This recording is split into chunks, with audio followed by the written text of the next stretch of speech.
नमस्कार। Times of Swaraj के खास कार्यक्रम बड़ी बहस में आप सबों का स्वागत है और मैं हूं संतोष सिंह। और आज हम बड़ी बहस में चर्चा करने जा रहे हैं कि आखिर नीतीश कब तक मोदी के उस एजेंडे से बचते रहेंगे जिस एजेंडे को लेकर अक्सर नीतीश असहज हो जाते हैं। चाहे वो वक्फ बोर्ड का मसला हो या फिर धनखड़ और जया बच्चन के बीच जो विवाद हुआ है, उस विवाद को लेकर भी कहा जा रहा है कि नीतीश सहज नहीं है। महिला सशक्तिकरण को लेकर, महिला सम्मान को लेकर और महिलाओं को लेकर जो नीतीश की नजरिया रहा है, कुछ कमोबेश कल संसद में ठीक उसके उलट चीजें हुई हैं। और कहा जा रहा है कि राज्यसभा सदस्य रामनाथ ठाकुर हो या फिर लोकसभा में ललन सिंह हो, दोनों को नीतीश कुमार से ये हिदायत मिला है कि आप पार्टी की जो लाइन है, मिडिल पाथ पे हमें चलना है, उसे आप क्रॉस मत करें।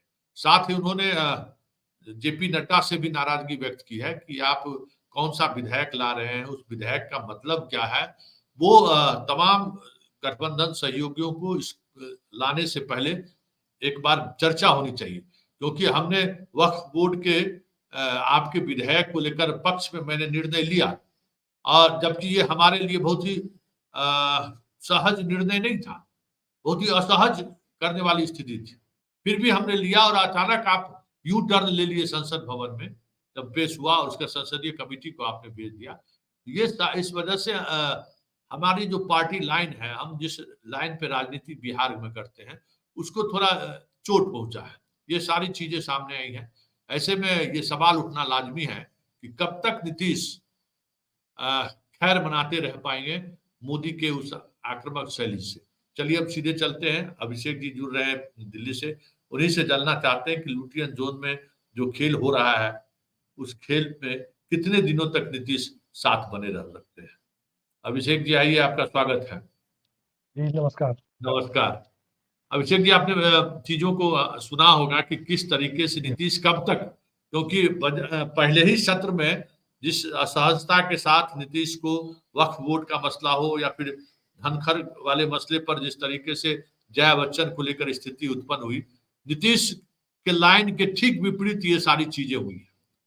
और कहा जा रहा है कि संसद भवन में अपने सांसदों की भूमिका को लेकर भी नीतीश ने एक रेखा खींच दिया है कि हमें मिडिल पाथ नहीं छोड़ना है, मध्यम मार्गी मार्ग को नहीं छोड़ना है।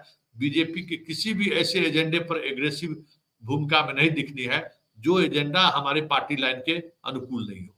कब तक आपको क्या लगता है कि नीतीश इस बैलेंस को बनाने की स्थिति में है, या फिर इस स्थिति को, इस बैलेंस को बनाते बनाते कहीं फिर से नए गठबंधन की सुगबुगाहट तो नहीं शुरू कर देंगे? देखिए संतोष जी, नीतीश कुमार की राजनीति को लेकर दो बातें तो बहुत साफ है। पहली, वो राजनीति के किसी भी धारा के एक्सट्रीम एंड पर नहीं पहुंचते और उसके साथ नहीं जाते।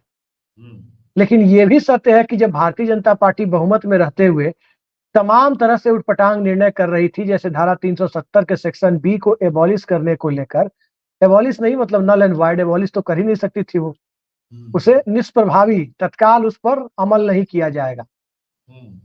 5 अगस्त 2019 को जो फैसला लिया, उस पर जेडीयू ने अपनी तरफ से मौन सहमति जैसा ही दिया, सांकेतिक प्रतीकात्मक विरोध दर्ज कराए, और वो संसद में लाने की जरूरत ही नहीं पड़ी। संसद में तो कश्मीर के बाइफर्केशन का बिल आया और स्टेटहुड को डाउनग्रेड करने का, वहां इन्होंने इस तरह का रुख अपनाया। ठीक इसी तरीके से उसके बाद के या उसके पहले के घटनाक्रम को देखें तो सरकार एब्रप्टली डिमोनेटाइजेशन कर रही थी, तो जेडीयू समर्थन कर रही थी कि सकारात्मक कदम है, और तब वो महागठबंधन में ही थे। अब नीतीश कुमार के सामने वो परिस्थिति आ रही है जहां नीतीश कुमार को एक लाइन ड्रॉ करनी होगी। जनता दल यूनाइटेड के अंदर क्या है, ये बातें अब लोगों से छिपी नहीं है। ललन सिंह लगभग 70 साल हो चुके होंगे या होने वाले होंगे।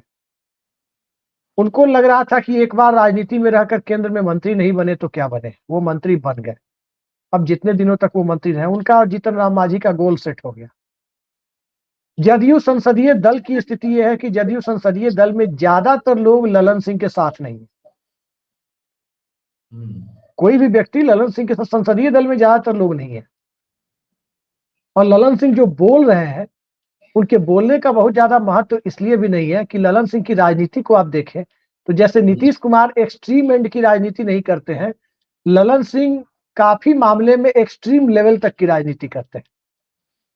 सांप्रदायिकता के मामले में मैं नहीं कह रहा कि एक्सट्रीम एंड की राजनीति करते हैं, लेकिन झुकाव इंक्लिनेशन के मामले में वो एक्सट्रीम लेवल की राजनीति करते हैं।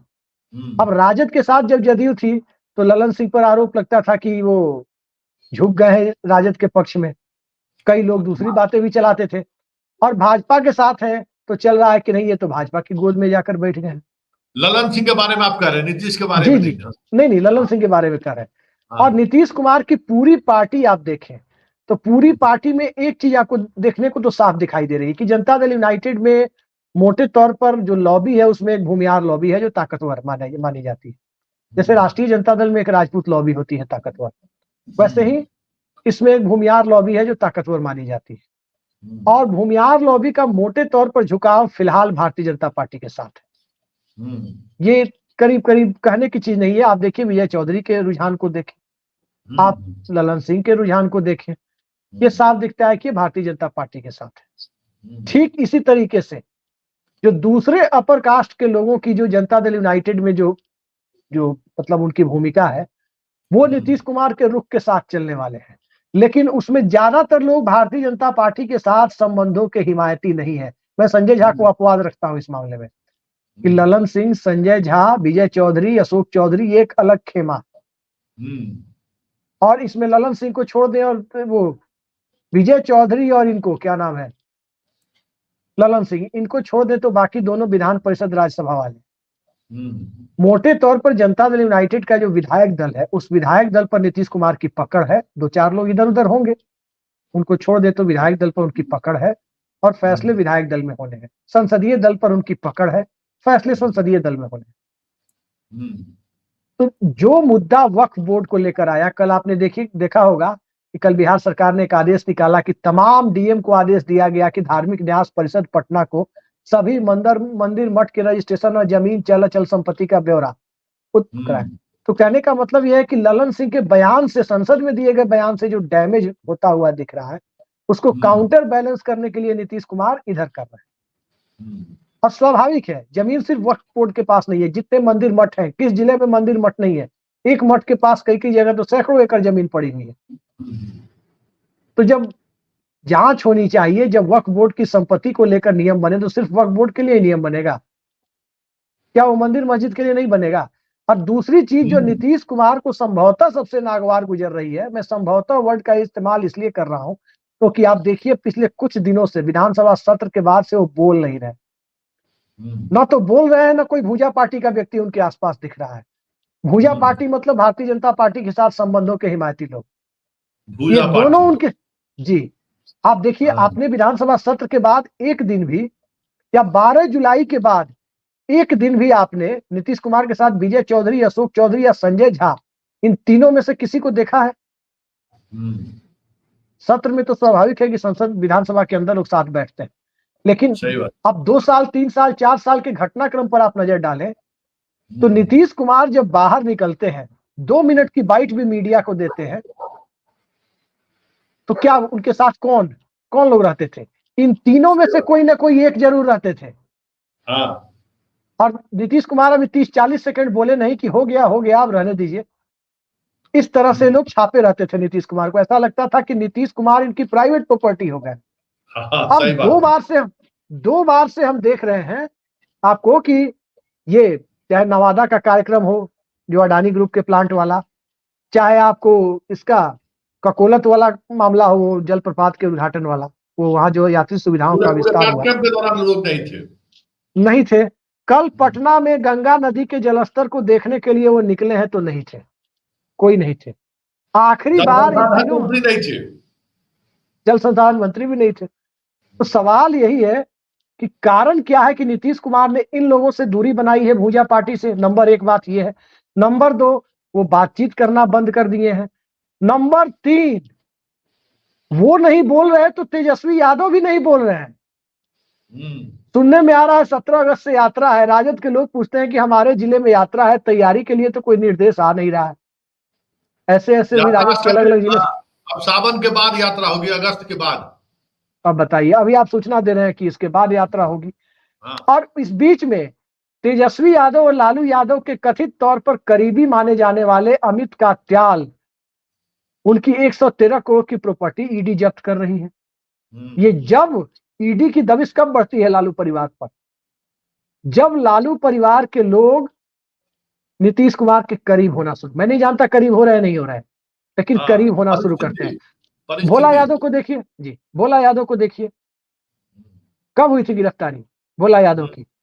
ये तब हुई थी जब नीतीश कुमार लालू यादव के बीच करीब करीब तय हो गया कि अब किसी भी दिन घोषणा हो सकती है कि दोनों साथ हो गए। और भोला यादव की गिरफ्तारी से एक आध महीने मामला टला था।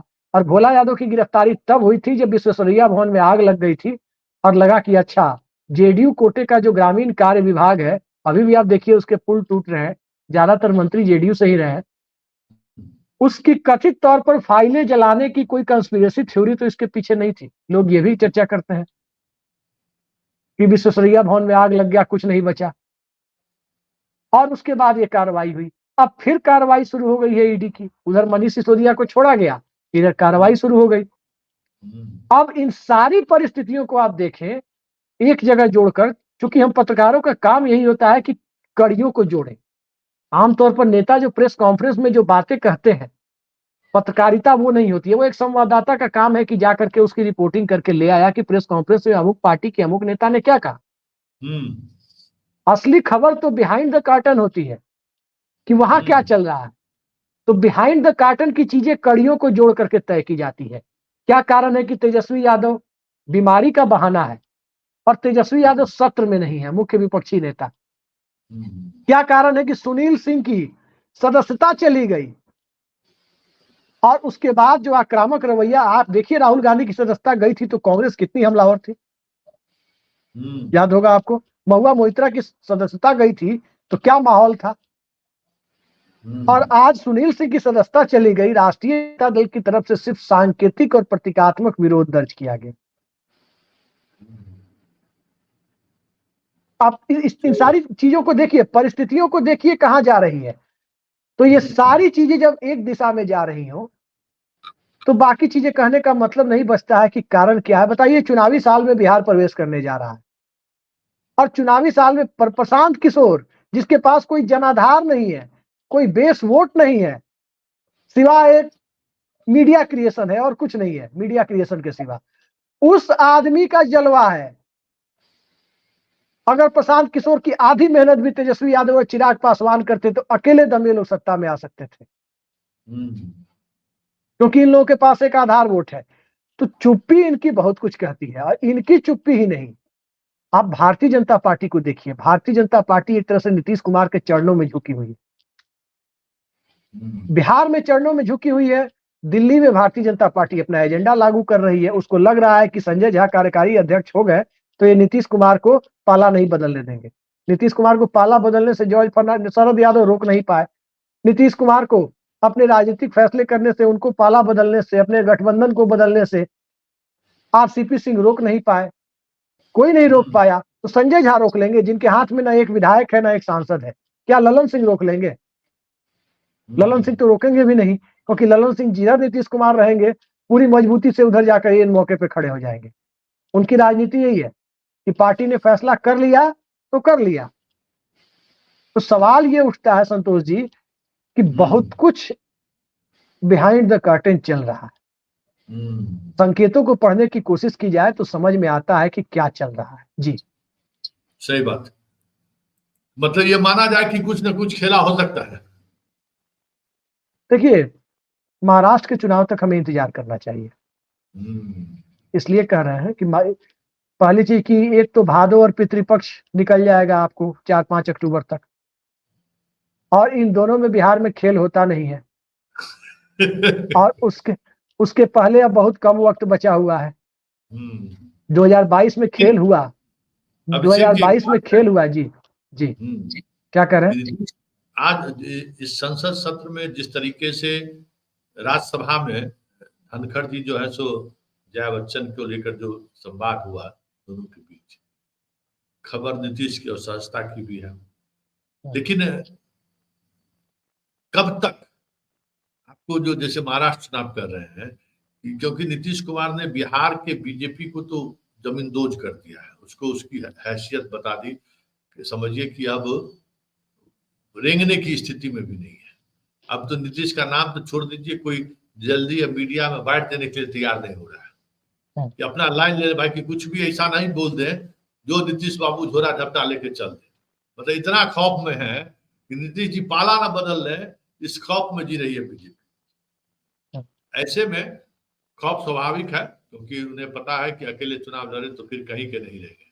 मुकेश सहनी से जो रिश्ता बार बार इतने विरोधाभास के बावजूद सीधा अमित शाह और मोदी पर बोलने के बावजूद भी, जो कह सकते हैं कि मोदी तक फोन कर दिए उनके पिता के की हत्या पर, बीजेपी के कई नेता उनके यहाँ पहुंच गए, तो वो संभावना हमको लगता है उसी बात को लेकर है। लेकिन दो पॉइंट, अब तीसरा पॉइंट भी एक जोड़ देते हैं कि दलित के आरक्षण के क्रीमी लेयर पर भारत सरकार ने तो हाथ खड़े कर दिए।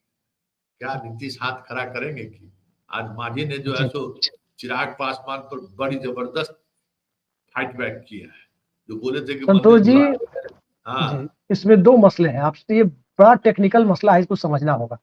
पहली चीज कि सुप्रीम कोर्ट के ऑर्डर में क्रीमी लेयर का ऑर्डर नहीं है। उस बेंच के एक जज ने कहा था कि इसमें भी क्रीमी लेयर होना चाहिए, ये ओपिनियन था, कोई बाध्यकारी जजमेंट नहीं था। और जो जजमेंट है वो भी बाध्यकारी नहीं है। जजमेंट राज्य सरकारों को ये अधिकार देता है, चूंकि SC ST आरक्षण में किसी प्रकार के वर्गीकरण के लिए ये अधिकार केंद्र सरकार के पास था, संसद के पास था। और अब इसने राज्य सरकारों को दे दिया कि जैसे OBC EBC में राज्य सरकारों को अधिकार था कि OBC का वर्गीकरण कर सके, वैसे अधिकार दे दिया कि अगर आपके पास डेटा है तो आप वर्गीकरण कर सकते हैं, आप कोटा विद इन कोटा कर सकते हैं। और इस अधिकार पर देखिए दोनों पार्टियां बटी हुई है, भाजपा और कांग्रेस। कांग्रेस की मजबूत जमीन दक्षिण में, और दक्षिण के कांग्रेसी चाहते हैं कि वर्गीकरण हो जाए। जैसे आंध्र प्रदेश में आप देखिए, माला और मडिगा दो ग्रुप है दलितों में। माला थोड़े आगे बढ़ गए हैं, मडिगा थोड़े पीछे। तो वहां वो वर्गीकरण वो लोग चाहते हैं कि हमें कोटा विद इन कोटा मिल जाए। ठीक इसी तरह से झारखंड में राजधानी चूंकि SC का नहीं है, ST का भी है, बीजेपी को हैम्पर कर रही है। उत्तर भारत की राजनीति अगर बिहार से बाहर जाकर के देखें तो दलितों के मुद्दे पर उतनी मुखर नहीं है, खासकर आरक्षण के मामले में, जितनी बिहार में है। यूपी में दलित राजनीति ज्यादा जागृत है, लेकिन कोटा विद इन कोटा के उसके कॉन्टेक्स्ट को समझने के लिए गैर जाटो दलित जातियों में अभी वो जागृति नहीं। बिहार में नीतीश कुमार ने जो दलित महादलित किया, अरे भाई कुछ नहीं मिला, पोशाक मिला, रेडियो मिला, बहुत कुछ मिला। बहुत लोगों को 5 डिसमिल जमीन भी मिला, 3 डिसमिल या 5 डिसमिल बहुत जगह महादलितों को। तो सवाल ये है कि जो गैर पासवान दलित है बिहार के, वही नीतीश कुमार का वोटर है। बाकी नीतीश कुमार को पता है कि सर भी फोड़ देंगे, अपना सर भी पटक लेंगे, तब भी पासवान का वोट उन्हें नहीं मिलना है, ये उन्हें भी पता है। तो जो नहीं मिलना है उस पर फोकस करने से जो मिलना है, थोड़ी कोशिश कर देने से एक तरफा मिल सकता है, क्यों ना उसकी कोशिश की जाए।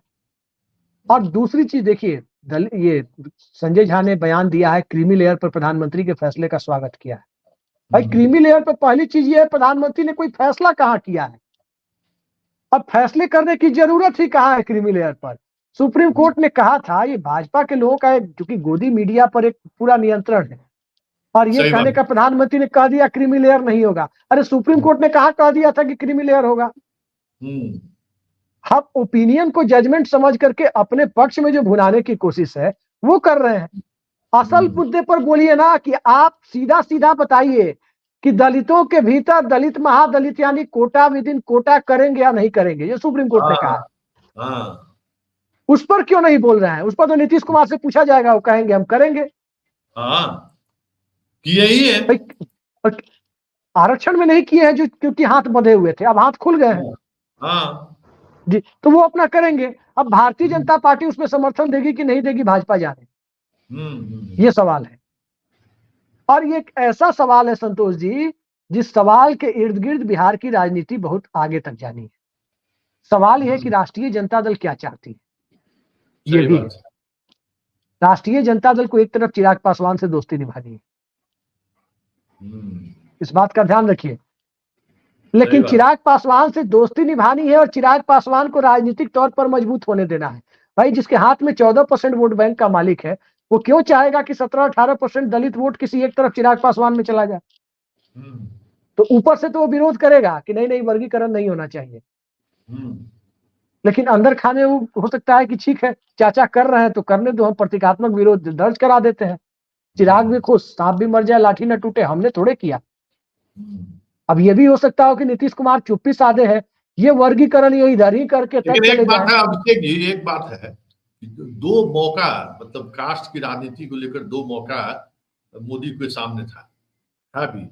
एक तो जिस तरीके से बिहार में है पिछड़ा और अति पिछड़ा रिजर्वेशन कमेटी की रिपोर्ट भी आ चुकी है। दूसरा क्रीमी लेयर में जो दलित राजनीति है उस राजनीति को भी वो कहीं न कहीं तोड़ सकते थे। यूपी जैसे राज्यों में, बिहार में भी उस दलित के उससे जो दबंग दलित है उससे बाहर निकाल सकते थे। कास्ट पॉलिटिक्स को लेकर नीतीश जिस तरीके की राजनीति करते हैं, मोदी क्यों नहीं सहज हो पा रहे अभी भी?